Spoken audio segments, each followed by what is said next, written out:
have issued a child abduction emergency for all of Texas beginning at 10:33 p.m. Wednesday, May 21st, and ending at 10:33 p.m.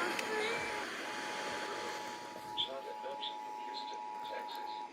Missing child is Sharon Road, 15-year-old white female. Suspect is Mauricio Ramos, 20-year-old white male. Call Harris County Sheriff's Office with information.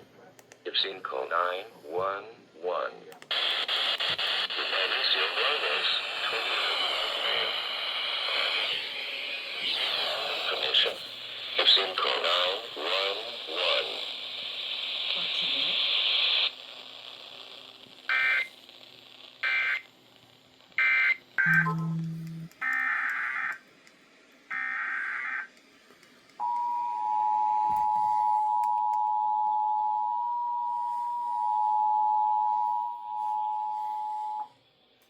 The civil authorities have issued a child abduction emergency for all of Texas beginning at 10:33 p.m. Wednesday, May 21st and ending at 10:33 p.m. Thursday, May 22nd. Amber alert. Child abduction from Houston, Texas. Missing child is Sharon Road, 15-year-old white female.